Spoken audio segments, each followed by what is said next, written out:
2024 में पीएम मोदी के सामने अखिलेश यादव बनेंगे कितनी बड़ी चुनौती। क्या विपक्षी एकता से 2024 लोकसभा चुनाव जीत पाएंगे विपक्ष। बीजेपी ने लोकसभा चुनाव में सभी 80 सीटें जीतने का रखा लक्ष्य, बढ़ सकती है बीजेपी की टेंशन। साल 2024 में होने वाले लोकसभा चुनाव को लेकर सियासी हलचल तेज हो गई है। सत्ताधारी भारतीय जनता पार्टी को चुनाव में कड़ी टक्कर देने के लिए विपक्षी पार्टियों ने कमर कसना शुरू कर दी है। ऐसे में सियासी गलियारों से लेकर आम जनता के बीच तक सवाल उठ रहा है कि चुनाव में बाजी आखिर किसके हाथ लगेगी। इसी बीच जनता के मूड को लेकर संकेत देते हुए लगातार कई ओपिनियन पोल के आंकड़े सामने आ रहे हैं। इसी कड़ी में एक टीवी चैनल के आंकड़े सामने आए हैं। इस सर्वे में बताया गया है कि 2024 में प्रधानमंत्री नरेंद्र मोदी को कौन सा विपक्षी नेता चैलेंज दे सकता है।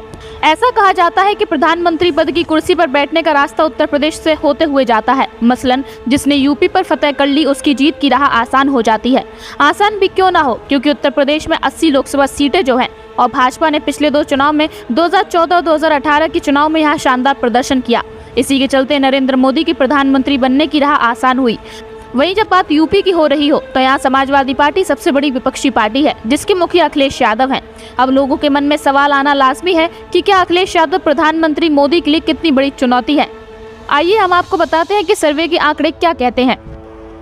सर्वे के आंकड़े के अनुसार 34% जनता को लगता है कि कांग्रेस नेता राहुल गांधी पीएम मोदी के लिए सबसे बड़ी चुनौती है। वहीं 11% लोग दिल्ली के सीएम अरविंद केजरीवाल, 4% लोग पश्चिम बंगाल की सीएम ममता बनर्जी को चुनौती मानते हैं। 25% लोग ऐसे हैं जिन्हें कोई अन्य विपक्षी नेता चैलेंज लगता है। 12% लोगों को इस सवाल का जवाब नहीं पता। तो वहीं दूसरी तरफ 9% लोग ऐसे हैं जिन्हें लगता है कि पीएम मोदी के लिए आगामी चुनाव में कोई भी नेता चुनौती नहीं दे सकता।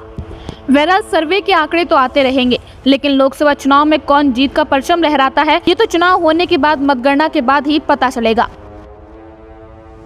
Bureau report, news crowd.